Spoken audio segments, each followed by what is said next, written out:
stars so bright. Pull your hat down, make sure your cinch is tight.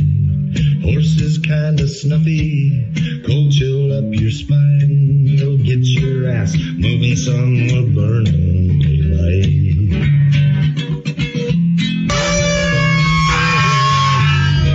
Howdy there, I'm Matt McKinley and we're burning daylight. In the saddle till the job's done right. Welcome to Burnin Daylight, the only podcast for the working cowboy. Well, howdy there, daylight burners. Happy be Tuesday. I'm recording this Wednesday for all the main feed. Patreons on Tuesday if you're a subscriber. But I hope you all had a good 4th of July. Happy Independence Day to everybody. I got to spend it with a family down in Kansas and Colorado, so it was a lot of fun. It was pleasant in southwest Kansas, southeast Colorado, and hotter than blazes here in Nevada. It got hot. I don't know if it's global warming or what it is, but either way, it got hot. I had the good fortune to go down and visit my dad on the 5th of July. Spent the night with him. Got to talk to him about the water wars issue. You know, that's kind of his. What would you say? It's his kind of not modus operandi, but that's kind of his. It's like his passion project. That's what he's been working on for the past 4 or 5 years, and it kind of consumes his life nowadays. He doesn't have a whole lot else to do, so he's picking a fight with some local guys, with some big corporations, in the name of keeping enough water in the ground to make sure that southeast Colorado can I don't know about thrive is the right word. A lot of people moving away from there, but at least enough water in the ground where people can survive for generations to come. So it was good to talk to him. We got to record for about an hour on it, and it was a very informative talk. So without much further ado, we'll go ahead and get into it. But if you'd like to listen to this ad free and early, go to patreon.com/Burnin Daylight. You can sign up there. That's the best way to support the show. And as I said, you get the episodes ad free and usually about a day early, and sometimes you get some bonus content from there. So anyways, without further ado, here is an update on the water wars. Okay, we're recording. We are here in south of Walsh, Colorado, with the infamous Wes McKinley, water warrior, doing another update. We've had a few developments since we talked last, and we'll have him give us an update on what we've accomplished so far. Well, thanks, Matt, for coming down. It's really a pretty nice day. We had a very interesting water meeting. It's a quarterly meeting in Castle Rock. They have them every 3 months, Groundwater Commission quarterly meeting. Oral arguments was presented at that. Now, the process is that an applicant, anyone that wants a exempt well appropriation, there's two classifications of wells in Colorado. There's the exempt and non-exempt. The exempt is the statute 104. That is domestic, less than 3 acre-feet or less a year for your household and a garden. And the non-exempt then is the large capacity. That's 50 MCF a day. 50 acre-feet a year, 500 acre-feet, up to 1,000, whatever you think you can get. That is your non-exempt. Exempt is strictly at the discretion of the Groundwater Commission, and they have their rules to follow for that domestic well. The non-exempt is open to public. Anyone that wants to object, and that's anyone. You don't have to be a landowner or resident of the county. It says the statute, the law is anyone can object, and then they shall have a hearing.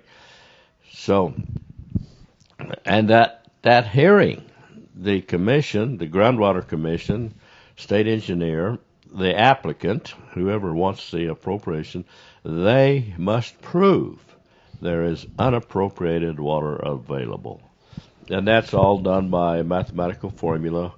You figure where you're going to put the well, and they have the data, and from that data of that formation, you figure the depth you want and how much you can get. Then you apply for that. The sad thing is, none of that's done. The engineer then, state engineer commission, they make a determination if there is unappropriated water available. Somebody hadn't already acquired that. And we know how much water's in that aquifer. And you're allowed 40% of what's in that over a 100-year period of time. So we should have no wells ever go dry, because you're only going to get 40% of what's there. Each applicant only gets 40%. And from that aquifer at that point, at that time, it's actually called a cylinder of appropriation. And if it's not there, you don't get it. If it is there, you get it. But you only get 40% in 100 years, and the wells, there's no well that's been here 100 years yet, no high-capacity wells, so there should be none of them went dry. There's a lot of them that have. The reason being, they've ignored the law. The state engineer, who gets big bucks, you pay for him, he sits on his ass and does nothing.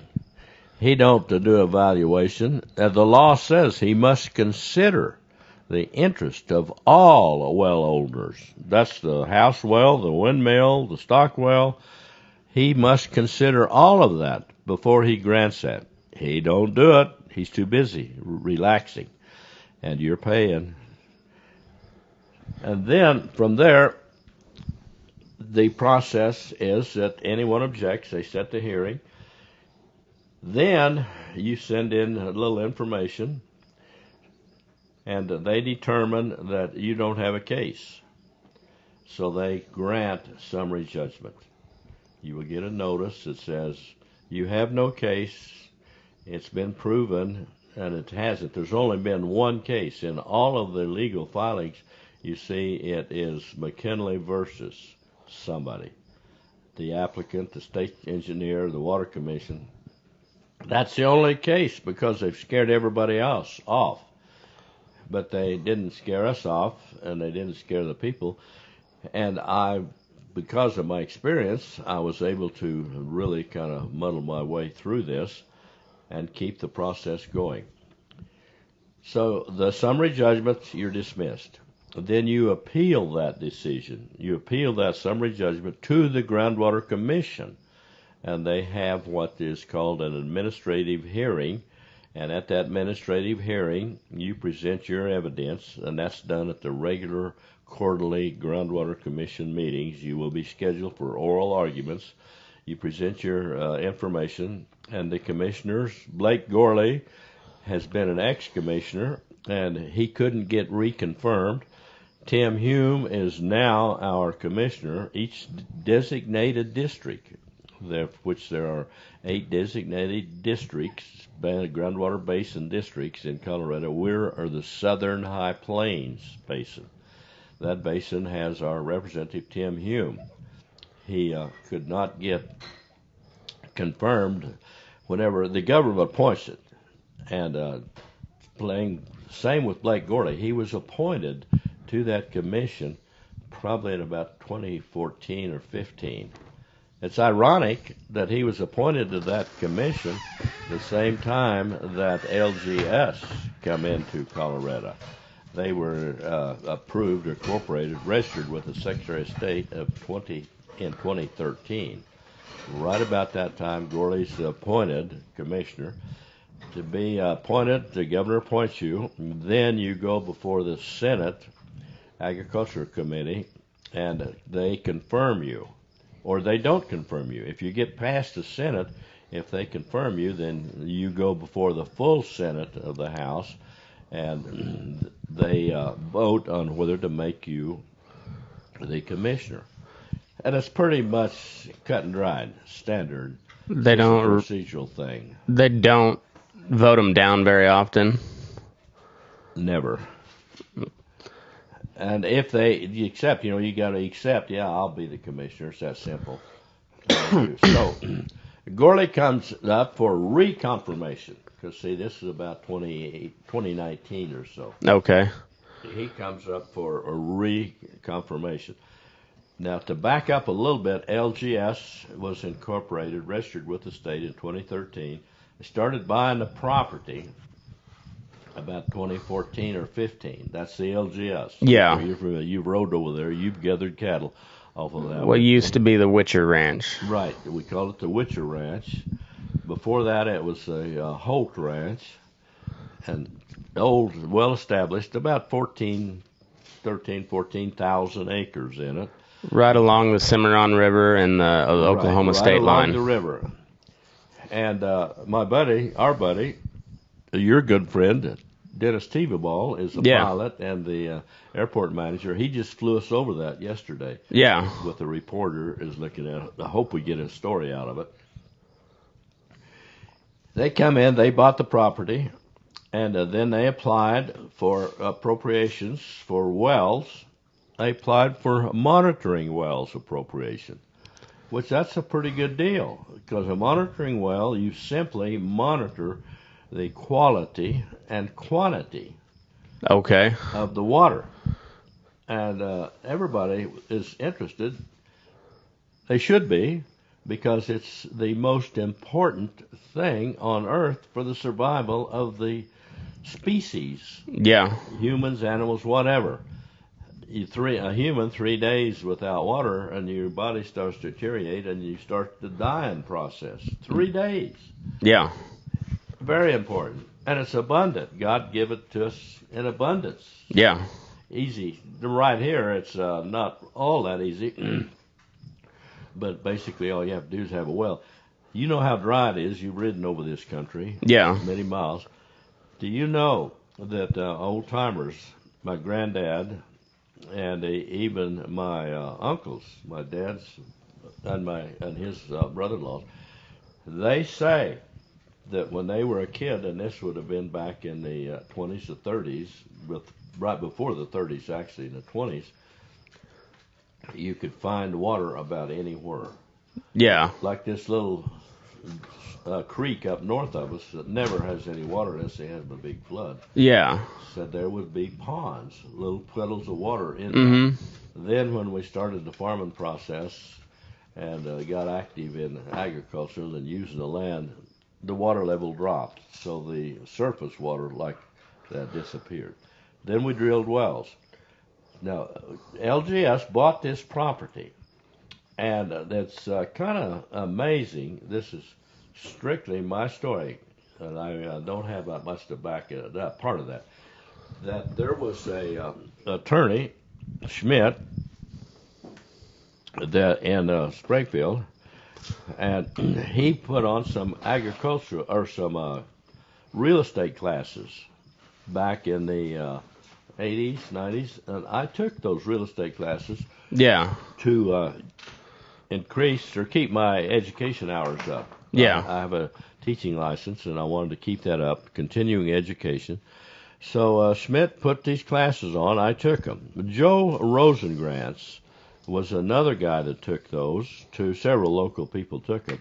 And Joe Rosengrantz was a mail carrier. It's a good job, but you really don't get wealthy out of that. Joe Rosengrantz was a mail carrier. He took the real estate classes. Then he went ahead and got his real estate license and made some pretty good sales. He got some property and he got it sold. And then he made a lot of money, property, and he was farming and managing this, did very well. and that is Gorley's father-in-law. No, that's Gorley's uncle. Okay. Gorley's mother is a Rosengrantz. And Gorley's uncles then, her mother's brothers, they become real estate agents for Brinkley Real Estate. Warren Brinkley took those classes, opened a real estate business, and the Rosengrantz, Gorleys, they were the agents, and they got to selling this property. That's who bought the LGS, was from New York, and there is good evidence. Haven't proven this, but there's good evidence, and a lot of people say that the LGS actually is Russian mafia. Probably, and the courthouse clerk down in Cimarron, Oklahoma, Cimarron County, Boise City, she says that she knows, she has proof that that is actually goes to the Russian mafia. Now, how did the Russian mafia end up in southeast Colorado and the Oklahoma Panhandle? Well, because who knows? That would be a very good question to ask the Rosengrantz. There's a couple of they're agents, real estate agents for Brinkley Realty, and that would be a good question to ask Gorley. So I objected to these 28 permits. I found out that a local guy called and told me that lives down there, and he said they're drilling wells down here without permits. It was an easy thing to check, and they did have the permits. Nothing wrong with it. But I got kind of interested. Why would you drill 28 wells right along a river in about a 5-mile stretch of land? It seems like a lot. Yeah. Yeah, and at one spot there's, I think, 5 in 140 acres. Really? Yeah, 40 acres is not a big plot of land. No. But there's 5 wells. Why would you do that? Then I discovered, and that's easy to, who's going to object? But even that, since they wanted an appropriation, they could have drilled those, done those, without any public involvement, because they're not producing. They're just monitoring. They're monitoring, and that's up to the state engineer and the Groundwater Commission to determine if it's okay. And of course, who's going to object? Then when they wanted the appropriation, they said, well, these are monitoring wells, but we want to have an appropriation. A little strange, but nothing really wrong with that. And, of course, they granted the appropriation. Then that's when it became public. They had to publish it in a newspaper. All this is in law. They had to publish that in the newspaper. That's under the Title 37 and 9107 statute. So they did, and then in that it says anyone that wants to object. Well, I've seen it in the newspaper. Very fine print. You actually had to get a magnifying glass to read the notice. And it says, pursuant to the statute, they request an appropriation. And anyone that wants to object must do so. 35 days, here's how you do it. Write a letter. The Groundwater Commission says, I object. And the basis is, and you can say the groundwater is not there, or it's over-appropriated, it may harm my well. Those are all reasons. Then you start proving from that. So I got to look at that. Then I found out that these innocent wells, these beneficial wells to scientific information provide, was then going to be turned into producing wells. And that skipped actually the public process to turn them into producing wells. So through that, we got involved. That wound us up in oral arguments at the Groundwater Commission, and they voted to uphold or deny summary judgment, which is dismissing the case. They voted, and the chairman then, after I got through with my little presentation, he said, do I hear a motion to uphold the hearing officer's decision to grant summary judgment? Hearing officer is the administrative judge for that agency. Yeah. And, of course, the commissioners are not paying a whole lot of attention, like those committees are. Oh, yeah. They want to get out of there they're thinking about their family life and the beer that's waiting and all of the good things that committee members think about and dwell upon. And, of course, they voted to uphold the hearing officer decision. Well, the lawyers, Alan Curtis and a couple of his little minion boys was there. I was amazed because the vote came, and these guys are lawyers, they're professionals, and they were giving each other high fives, just like the junior high football team. Like when you were on the football team, if you ever won a game. Yeah. Did you ever win a game? I think we won one my 8th grade year. Yeah, whenever you won a game, you were dancing around on the football field and giving each other high fives and kissing the cheerleaders. And same thing. Here we are in this government meeting, groundwater committee, and these lawyers are giving each other the high five. And I got to thinking, why is this such a great thing for them? I mean, in my weak mind, I thought they probably do this every once in a while. There's a decision made. And then I realized, after I'd done a lot of research, they'd never done it before. Nobody had ever got that far. Huh. Nobody's ever objected before. A lot of times, people objected, yes. I forget the guy's name.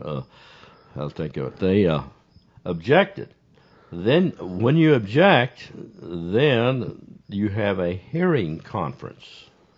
And that conference is to set the schedule for your hearing. And at that hearing that you've objected to the appropriation, at the hearing, the Groundwater Commission proves their case, which their case is, yep, go right ahead, there's a water available for you, up to where there is no more available. It's just like whenever you're going to the bar and you run out of whiskey at the bar, it's over. Yeah. You got to come home.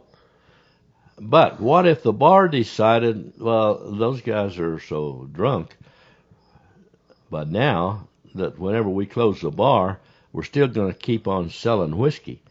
We'll keep on selling whiskey that we don't have, but we'll collect the money and play like they get it. It's exactly what happened. They kept on granting these appropriations. So now we're at oral arguments, and Gorley reclused himself from voting because he's a commissioner. He represents the Southern High Plains Basin. Remember, this was in like 2016. Yeah. So he says, I'm reclusing myself from voting because I'm involved with LGS. He's a partner. He's part of it. He's on the commission. Might be a little conflict of interest. A little bit. It's a total conflict of interest. And so I got to wonder, how involved is he? Well, LGS, whenever they first started down here, they started developing. They bought that from the Witchers. Dennis Tebeball was the ranch manager. Mm-hmm. It had been for several owners before Witcher. They bought that. And then they had an open house to invite investors to come in. You invested your money with LGS, and they're a holding company. They take your estate money and whatever money you want to invest, and they're a company. You buy stock into it, and profits, you share in the profits. And now they bought this LGS ranch for around $30, $40, or $300 to $400 an acre. Mm-hmm. So they bought it, and they have cattle on it, and they got these irrigation wells, and they dug wells on that. Gorley reclused himself from voting because he's involved with it. Then, in about 2018-19, Gorley's term, you only have a 4-year term on that, your term is up, and he is reappointed by the governor. That was... was that Hickenlooper at the time? Pardon? Was that Hickenlooper was the governor at the time, or was that Polis? That was Ben Hickenlooper, I believe. I believe so. I believe it was Hickenlooper. Yeah, now U.S. Senator. Right there at the end of that. So he is reappointed. And I happened to be up there. This was in February, and I was at the Capitol. And it's just a fluke deal. I was up there on some stuff, and I had information I was going to talk to some of the representatives about this water. And Coram, Seaman Coram's my buddy. We're well acquainted. He's a state senator. Yes, he was a senator. We served in the House together, and then got along very well. He was Republican. I'm a Democrat, but that made absolutely no difference. I don't care who you are. If you represent your district and uphold the law of Colorado, then we were allies. Yeah. Coram did that very well, and he came up and wanted to know if I had information about Gorley. I said, well, I happen to have some. What I had was those deeds that I showed you where Gorley had bought this property, then he sold it to LGS. No, he sold his property to a guy in Nebraska, Krutzinger. Mm-hmm. LGS had it was Gorley had 1,000 acres east of the Two Buttes Mountain. Most barren country, probably in the United States. He sold that 1,000 acres to Krutzinger for $3,000 an acre. Yeah. You saw it. $3 million. And then the very next deed was Krutzinger sold that same land to Oswald in Iowa for $5,000 an acre. It's a pretty good profit, but the deed he sold it to, the deed recorded that he sold it to Oswald, was dated 4 days before he even recorded the deed that he bought from Gorley. Gorley sold the property to Krutzinger on the 14th of December, 2018. Krutzinger sold it to Oswald on the 10th day of December, 2018. He didn't even own it yet. And somebody made $2,000 An acre. an acre. Of dry land farm ground in southeast Colorado. Not actually, because Gorley had got a permit for an appropriation a couple of years previous. Oh, okay. So, it'd be interesting to know, to question Gorley about it. So we're having confirmation, and Coram asked me if I could be there, and I said sure.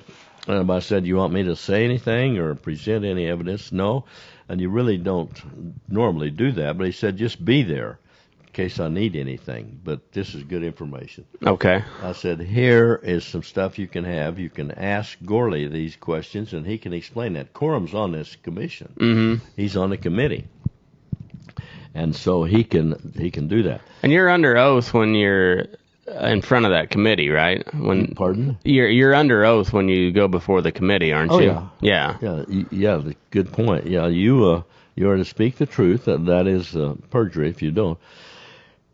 So Gorley and Chelsea, his wife, they're there at the Capitol, and I see them. It's a very small place. If you're there, you'll know it. And the confirmation committee starts a little late, about 30, 45 minutes late. And if you're in the committee at the Capitol, and the committees start at 10:30 or 1:30, excuse me, that is the scheduled starting time for all committees. That means they will start not before, but after. Yeah. Because if the floor is held over, if it's voting or something, that's president. Actually, the committees meet after the floor dismissed, Senate floor or representative. So it's a little late, and there's several people to be confirmed. You really don't know your schedule till you get into there, who's first, second. Yeah. They confirm two or three people. It's pretty simple. They talk about how good a job they've done or will do, whatever the case may be, and then they go before have that opportunity to speak about themselves. Then the committee votes to confirm yea or nay. If they vote yes, then that decision will go before the full Senate. Mm-hmm. So, and it's pretty much a procedural thing. It's always done. So they come up for that. And then the motion came to ask Gorley, or to confirm Gorley. Unknown caller. Oh, that's my phone. Motion to confirm Gorley. And the chairman says, do I hear a motion to confirm? And somebody says, so move.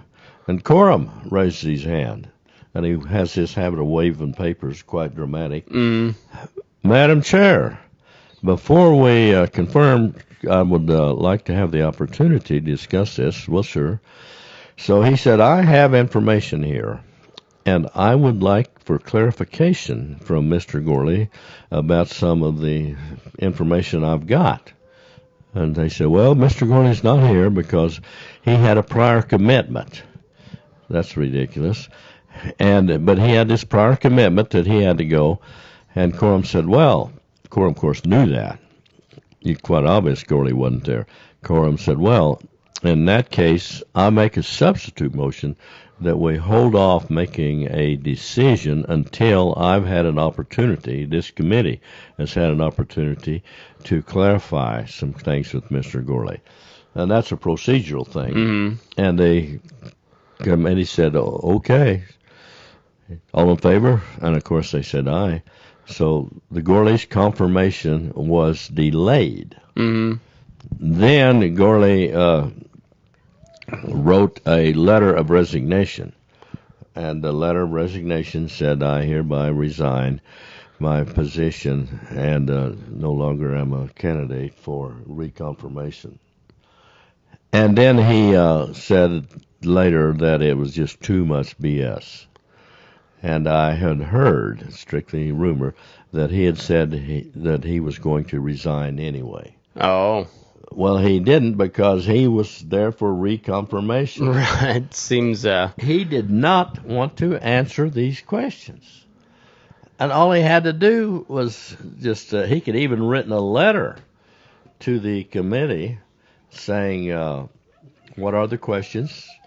And that's, I will be glad to attend the next confirmation hearing. Or if you want me to provide information, let me know what you want, and I will be glad to do it. Never happened.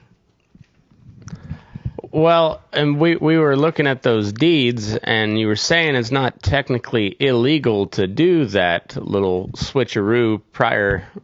To do what?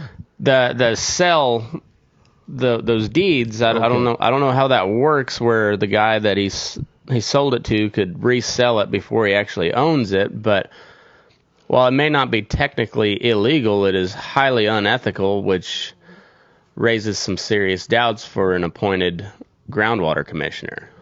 It would. It would, because if you can sell property as many times as you want. Yes.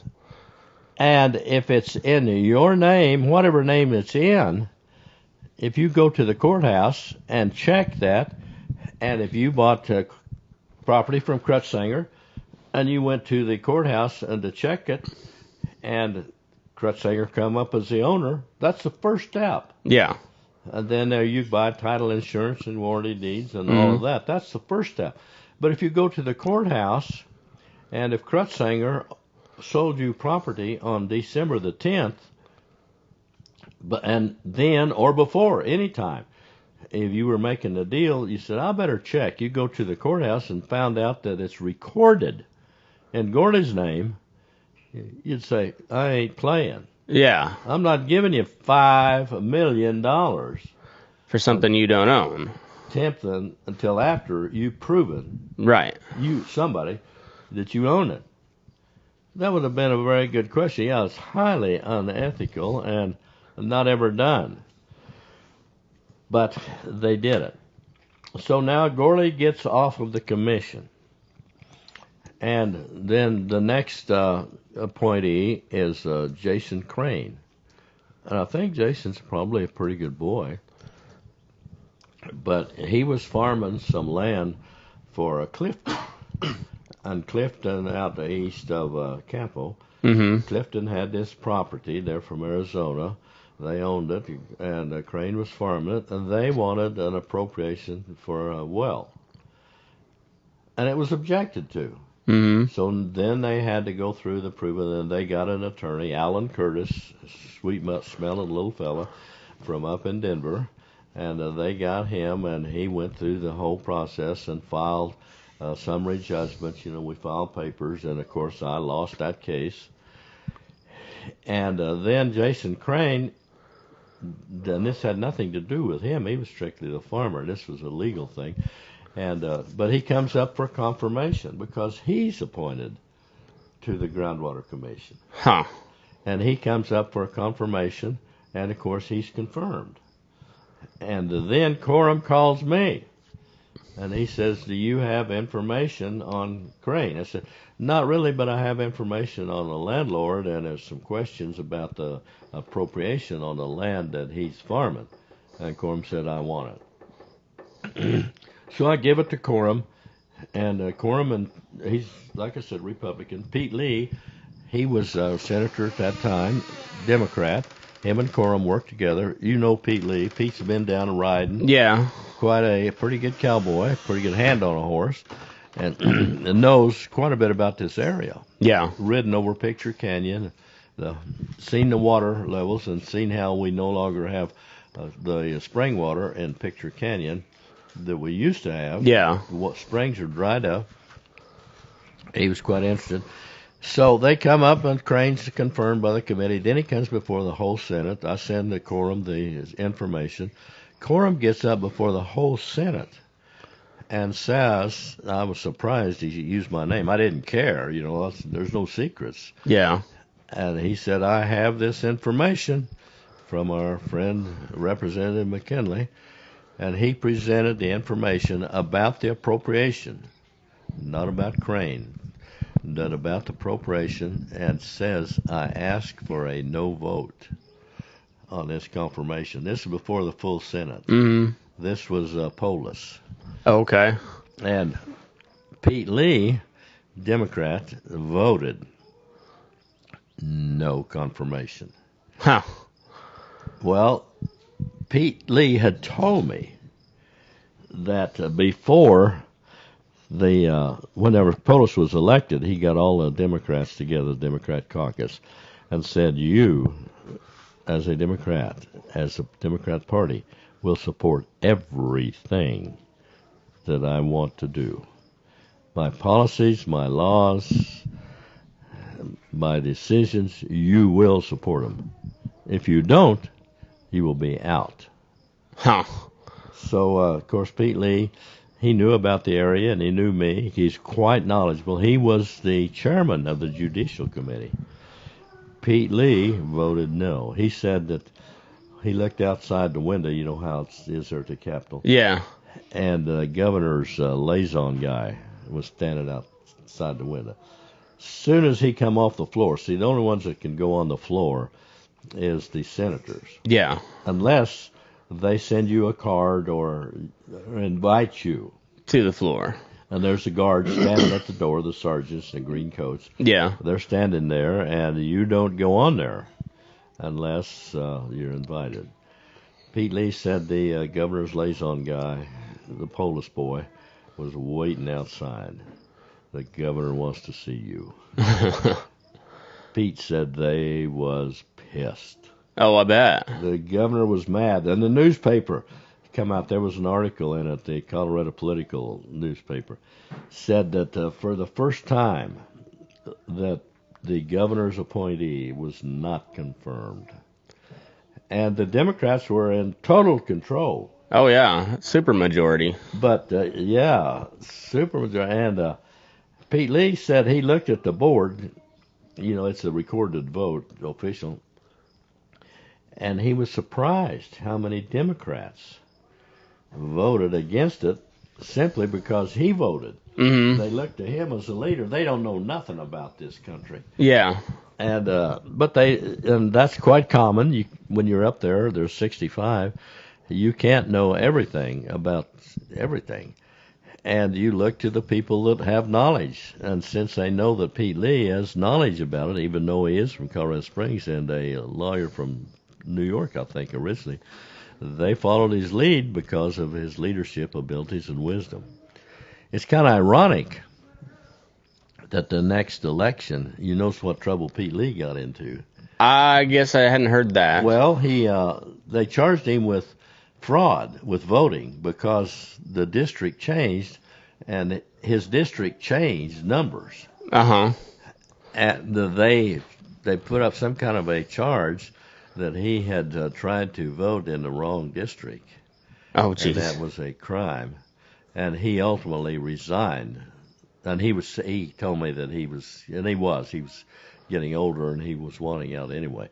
Whether or not he resigned because of that or because of the legal stuff, it was a pretty big deal. Mm-hmm. He lived in the same place for 29 years. He hadn't moved.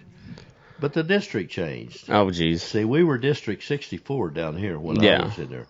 Now we're District 47. Oh.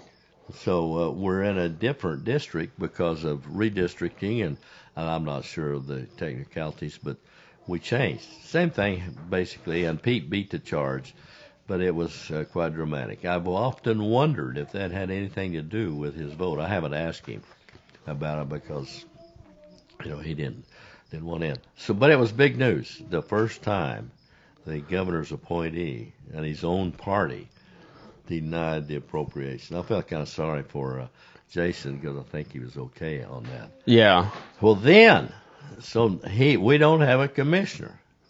Then Tim Hume comes up, Mm-hmm. and that we had a meeting in Lamar, and after that meeting, we had some water stuff there. Hannah, Jim's daughter, testified, did a great job. Jim was there. And then Kevin Rain, he was the state engineer at that time.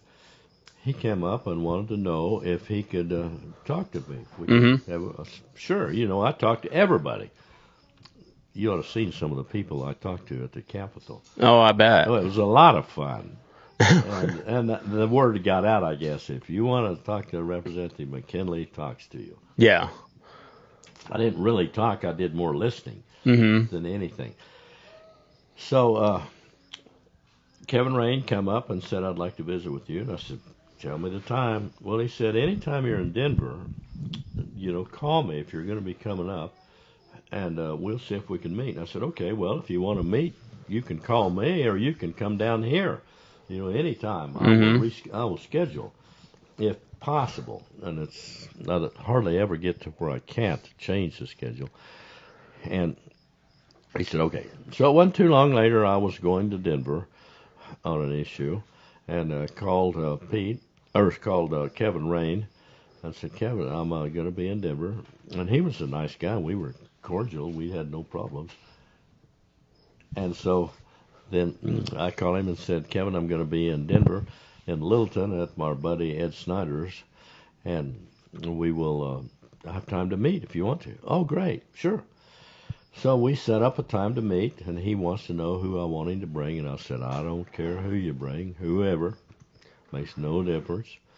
And I said, I have invited Holtorf because he was our representative from this district. Mm-hmm. I said, I've invited him.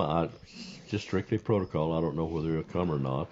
But since this is a political thing, I feel like it's only proper. All right, sure.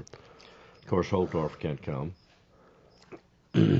So Kevin Rain meets me at Ed Snyder's. You've been there. Yeah. Nice place. And Kevin is a bourbon drinker. Okay. He likes good whiskey. He's said that in the past to me.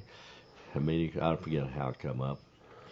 So I tell Ed, I said, well, let's have a little drink of bourbon. Ed was quite a connoisseur of anything. And so he goes down and gets a bottle of Pendleton. Mm-hmm. That stuff costs like $50. Yeah. That's kind of expensive whiskey. Mm-hmm. Kevin comes, and what he wanted to meet with, I had no idea. What he wanted to meet with, he wanted me to support Tim Hume's appropriation or a nomination for commissioner. Oh. And I said, no, I'm not going to support him. But why are you asking me? because I'm not the state representative. I have no vote, nothing. Well, he said, no, and I said, I'm not involved in any of that. He said, I know, but you will tell Coram and Pete Lee. And I said, well, I'll tell anybody that wants information that I can provide, and I can provide a lot of information on Tim Hume and the Southern High Plains Basin, and I'm not supporting him. Okay. He said, we'll have to get somebody else. I said, well, you get somebody else, but I have no authority at all. Okay. So, and he had corrected me because his name is R-E-I-N. Oh. Like the bridle rein? Yeah. And I'd called him Kevin Rain or Mr. Rain, and he said, actually, my name is Ryan. Oh. Okay. Kevin Ryan. Good enough. So we have the meeting, and we get ready to leave, and I said, now, Kevin, would you like a drink of bourbon? Sure. So Ed brings out the bottle and pours a little bit out. And Kevin looks at it and said, oh, I don't drink stuff like that. I only drink good whiskey. Oh. Okay, so so Ed and I had a little shot, and Kevin left. I told Ed, I said, Ed, it's an old Cherokee law. Never trust a guy that can't pronounce his own name and says your whiskey's not good enough. Yeah, that's Now, that's very honorable. Whenever I offer anyone a drink of alcohol or anything, iced tea, coffee, it makes no difference. If I'm not acquainted with them, and I said, would you like to have a drink? If they said no, like my good friend Jim Snook, he didn't drink coffee or tea. Mm-hmm. He was a Mormon. Yeah. That's fine. I said, Jim, you want to drink a coffee or beer? No, I'm a Mormon, thank you. That's okay. Yeah. You never want to press anything over on anybody, Mm-hmm. but it's honorable. Be a good host. You give a choice. My choice, Ed's choice, was not good enough for Kevin Rain. Huh. I said, wow, Ed, that's who we're dealing with. So then I said, no, I'm not supporting Tim Hume. And his uncle, Charlie, and I were good buddies, stood up with each other's weddings, the whole thing, lifelong friends. So there was some people confirmed later on. Then the chairman was confirmed, a guy from Alamosa area, I think. He was confirmed. Another guy from up in another district was confirmed. But Gorley wasn't. Then, a couple of days after the session ended, then Tim Hume was appointed by the governor. Mm-hmm. Now, he didn't go before the confirmation, but he was appointed after the session. Oh. So he skipped the confirmation process, but he come up at the whenever they met again in January. Mm-hmm. He come up for confirmation. In January, by that time, Coram was out of the Senate. Oh. Pete Lee had changed, and the Senate Confirmation Agriculture Committee was totally changed. And they just skated him on through. Oh yeah, so they just stayed on. Yeah. So he is now the commissioner, and he is owns a bank, or is the banker, Farm First Bank, that loans the money to the farmers. Production bank. Mm-hmm. They loan the money for the farmers to put in the crop. He owns a seed company that sells the seed, or he's a seed dealer, so he sells the farmer the seed that the farmer borrowed the money from to buy from his bank. Mm-hmm. He owns the elevator that buys the finished product. Yeah. He's on the board of directors of the grocery store that sells food, groceries to the farmer, and on the board of directors of Colorado Mills, who makes the feed from the seed that he buys from the farmer. Mm-hmm.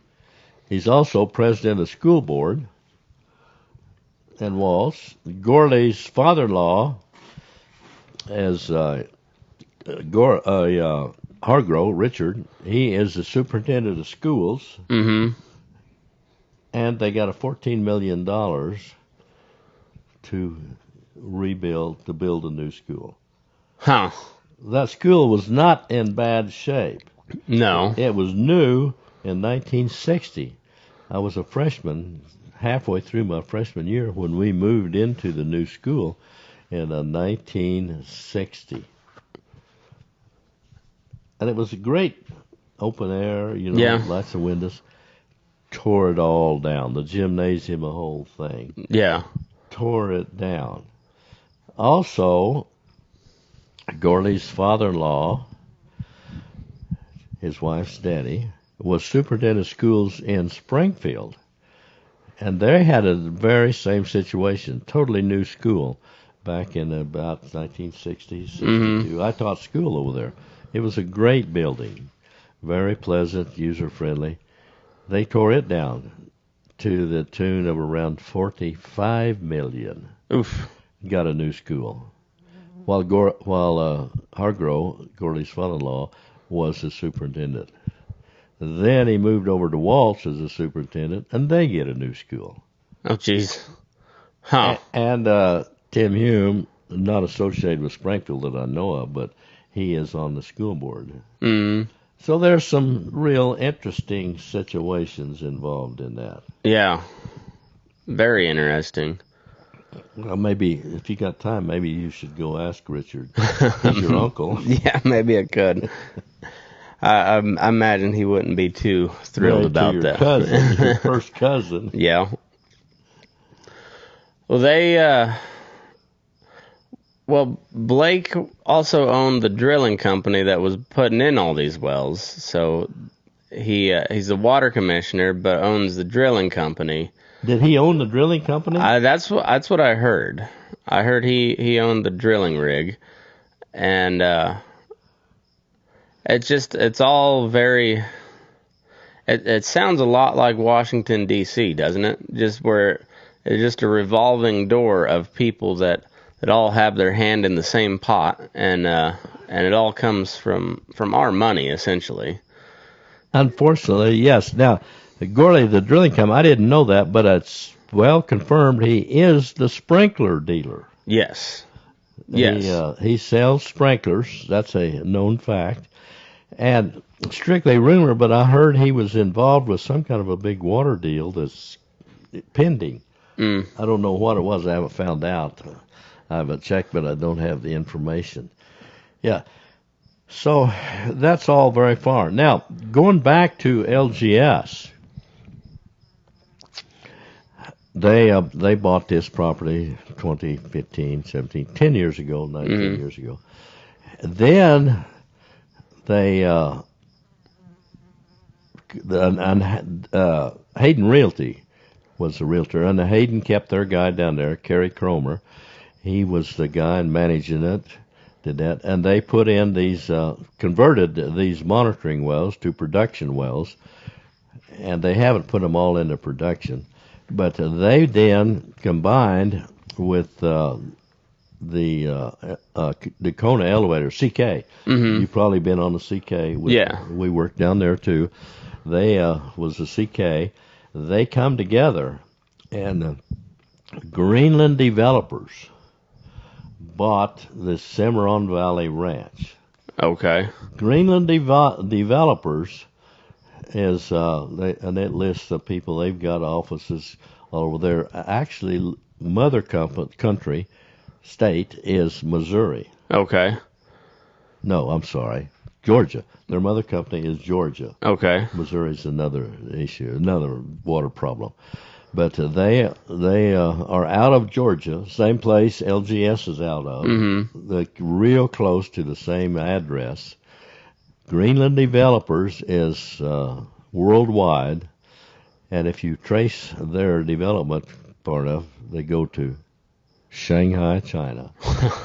I've got the deeds there. The information. Yeah.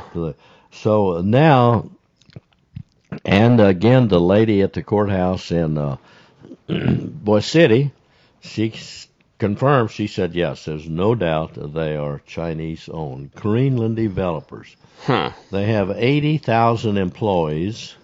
and they're Wow. worldwide. The development, they build high-rise buildings, and they're developers. Huh. You invest your money with the Greenland developers, and they then make a big profit, and they'll give you a few pennies on the dollar for your investment, and everybody gets rich.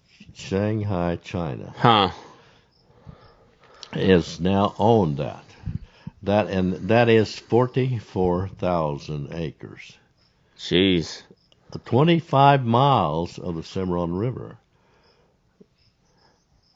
Why would a Chinese company, a development company, want to buy land? Because there ain't anybody moving out here to need the development necessarily. I mean, there's not enough people in the county to fill a high rise. Yeah, you can't even get down the dirt road to that place. Yeah. It's even difficult getting to my place. Mm-hmm. And see, that is within about 7 miles of where we're at today. Yeah. It's real close. That's a very good question, and the people to ask, I've got their names here. You can call them up and ask them. Oh? Blake Gorley? Or That would be a good place to start. Tim Hume, because they're involved. They got water. Mm-hmm. Blake Gorley claims to be the management president, which he's not. That's a legal thing. Tim Hume is our water commissioner, Yeah. and it involves some. Right now, we're up close to 100 appropriation requests From that same place. from the same place. Huh. Because, see, I've talked about the 28 monitoring wells converted to production wells to the sprinklers. And then they applied for an appropriation for like 40, 50 ponds. Hmm. And they permitted these ponds as wells. And the ponds were permitted for the watering of wildlife and livestock. But then they give them an appropriation number of 50 50 acre feet a year. Mm-hmm. And they're simply ponds. And you're right, a lot of questions, and I don't have even close to the correct answers. But I can show you the people that do, Yeah. if they will give you the information. Huh. It's interesting, and I guess the big question is that water available, the amount that they're requesting? Who cares? If you've got a piece of property out here, and it's for sale, and you say it's got a gold mine on it, Mm-hmm. Indian artifacts, oil, it's got everything. It's going to be worth more money. Do you make any difference to you if you get your money, whether it's actually there or not? No. 'Cause you can go seed a few arrowheads that your buddy, the flint napper, makes. Mm-hmm. You can spread a few flakes of gold around and show, yeah, there's sure enough gold here, and there is. Do you care if there's not near the billions you claim it is? No, you get your money and you run. Yeah. And you become invisible. With enough money, you can become invisible. Nobody can touch you. This sounds a lot like how this part of the country was settled. You know, Boise City, Oklahoma was founded on a complete fabrication. So was this. Yeah.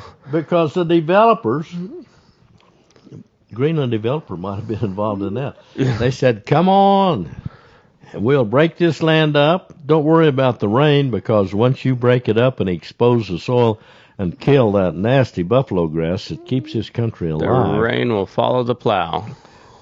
The rain will follow the plow. And the flyers because Boise City, Oklahoma, the flyers that they were circulating back east to these prospective homesteaders showed lush green trees, beautiful looking place, and everybody was excited. And then they stepped off the train in Boise City and saw tumbleweeds rolling across the ground and nothing but buffalo grass. Well, it turns out the picture they used for that pamphlet was from someplace back in Iowa. I know they did here. That's how your great granddad. Mm-hmm. He homesteaded right where we're sitting. Yeah. Actually, the house was about 75 feet Mm-hmm. over where the bridge is. Yeah. Where we built the bridge for Tamara's wedding. That's where he built a set of house. Grandma come in as a school teacher, and they farmed here. Now, see, we had a chance back in the 50s. And then we farmed here, Dad did, and it got real tough. It didn't rain. It was another drought. Mm-hmm. We have them quite frequently. And he was actually starved out. We didn't have much to farm, rented land. And so we moved over into Kansas, and he went to work over there as actually a hired hand. Mm-hmm. And it wasn't too many years, just a year or two, till he actually rented the property. Yeah. And then after renting it, he bought some of it, and he did okay. Whenever irrigation came out, see, back in the 50s, they were drilling wells over there around Stonington that would shoot out a 14-inch solid stream of water. 14 inches is a pretty good stream of water. Yeah. And it would shoot out there 4 feet. Had a great old Walker-Saw engine sitting there running the pump. Mm-hmm. Oh, no, it was 1,500 gallon a minute wells. Huh. And the water, there was so much water there in that Stonington area that people that lived there said back in the 40s, 50s, you could dig a post hole, and there may be a little water in the bottom of that in the morning. Huh. Because the water level. And windmill, all you had to do was just go sink a hole 30, 40 feet, and you had a windmill. Yeah. You could pump from now on with that windmill. So irrigation come in, and the crops was lush, plenty of water. Excuse me. And we thought, man, if Dad would just drill an irrigation well, Mm-hmm. we wouldn't have to watch that little green crop come up and look lush. A hot wind hit it, get up to 102 degrees, and then it would just melt. Yeah. Literally melt down. We could have an irrigation well. And I envisioned how much fun it would be to walk around changing the tubes, Mm-hmm. changing the ditch, setting tubes, and wearing my rubber boots. And we would have the new fancy cars like some of my irrigation buddies did. Yeah. Charlie Humes and those big irrigators. Life would be good. And he did some test drilling and said we could get the irrigation. We have good water here. But he said it's not good for the country. He said we'll make more money, we'll work harder, we'll die an early death because of all the chemicals and the hard work we've done, and we won't have any real money. We'll be able to borrow a lot more and appear like we do, and we'll be depleting the most valuable resource we have. Mm-hmm. So, no, we're not going to irrigate. Yeah. So we strayed dryland farmers, and thank goodness we got along okay. We did enough damage to the environment, but we didn't do much spraying. Then the government programs come in, and we did all that. So right back to where we were at with the water, this is no different than any other government agency. Yep. It's the Water Commission. And the guy applying for the appropriation is not the villain. Mm-hmm. You know, like the Crane, Jason Crane, and a lot of people, they want an appropriation. That's all okay. It's not really the most ethical thing because of what it does to the environment. Yeah. But it's legal. And that's okay if they follow the legal process. But then you get the Gorleys and you get the Humes and even the Hargroves involved in it. And it's the money, and they sell their soul for the money. It makes no difference.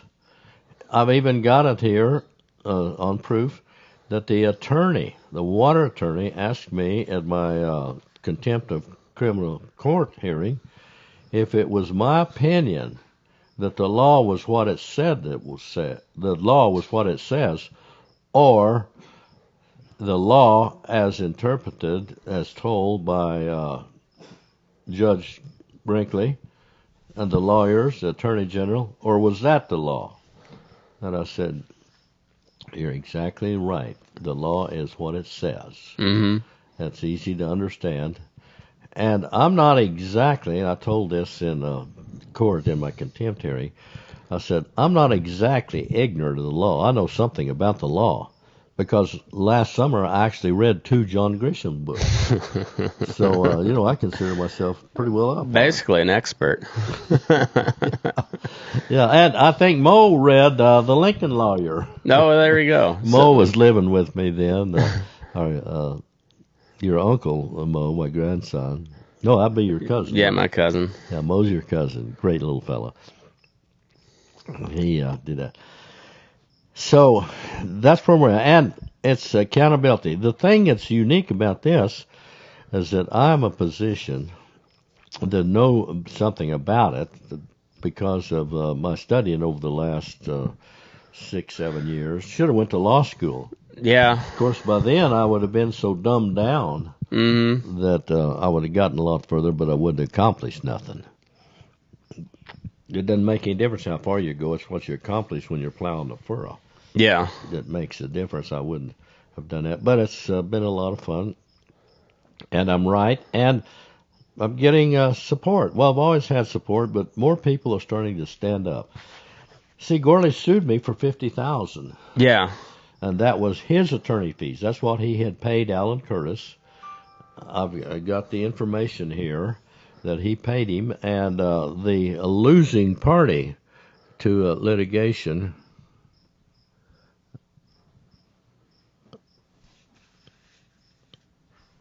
Let's see. So sorry about that little interruption there.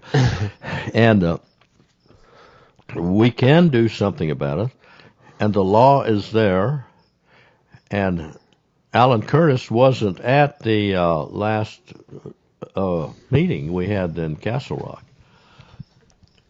I don't know why. Somebody else represented Gorley. See, Gorley's applied for a final permit on land he doesn't own. He hasn't owned for 2017. That's the land that I showed you, the deed that he sold.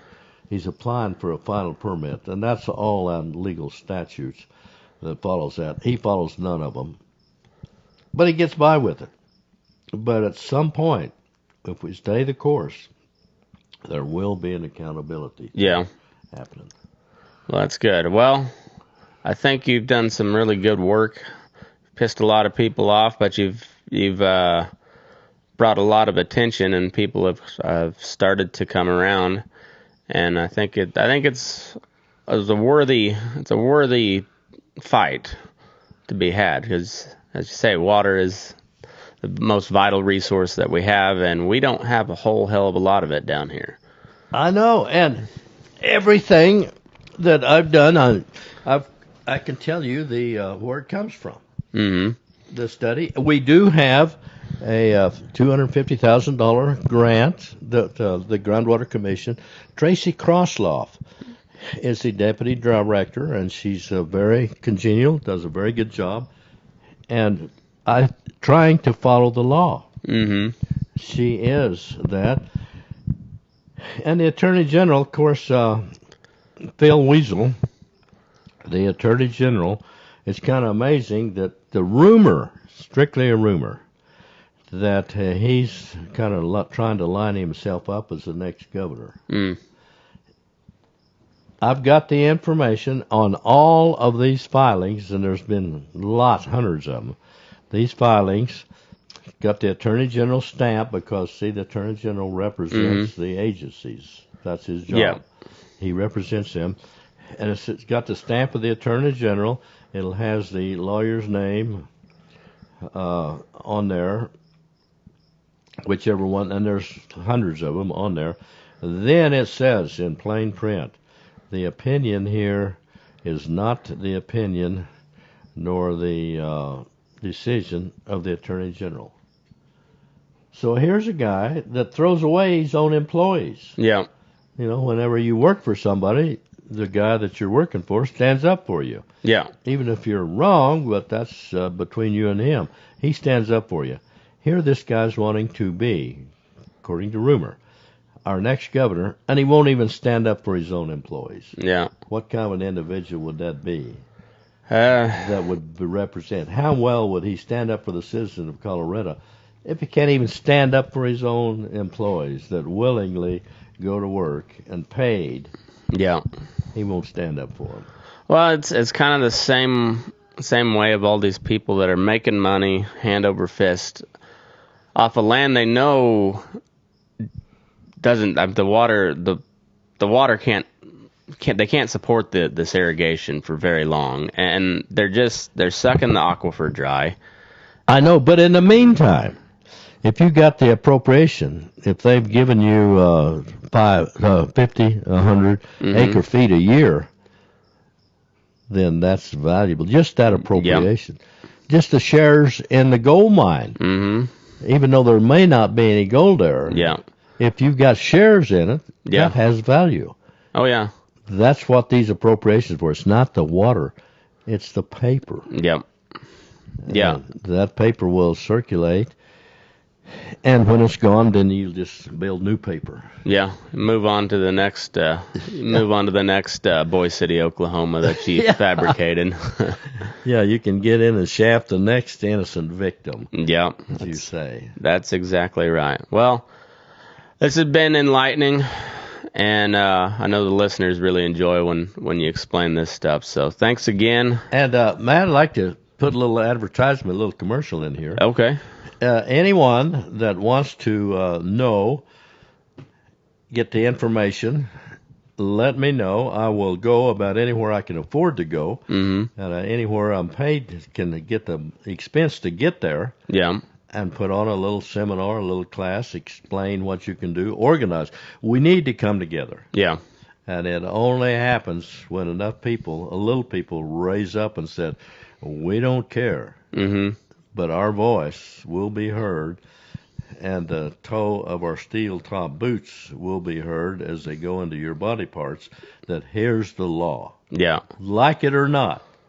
Maybe it's not right, but till it's changed, it's the way it stands. Yeah. And that is the villain, is the people that ignore the law. Mm-hmm. Thanks a million. Thanks for coming down. I've got a few more things we can do before you go. I need some muscle. I'm sure you do. Thanks. You know, great. You're lucky to have a great family. Yeah. That's been my success, is my family support. Yeah. Well, not some of my in-law family support. We've treated each other pretty well over the years, so it's been very good. So thanks for the time, the conversation, and thanks everybody for listening. All right, thanks a million. Have a good day.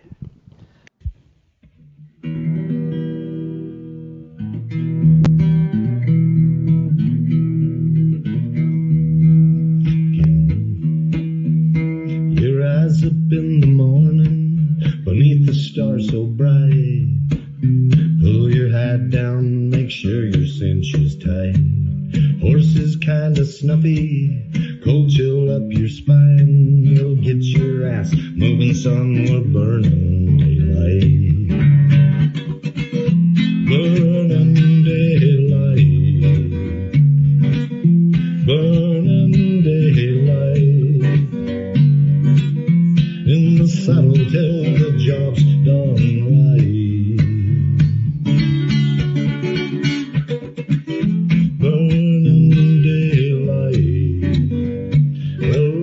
Just together, and you won't catch 'em all. But when you ride through the gate, make sure you sit up tall. I can see the horizon, it's looking pretty bright. Well, get your ass moving, son, we're burning daylight. Burning daylight. Burning daylight.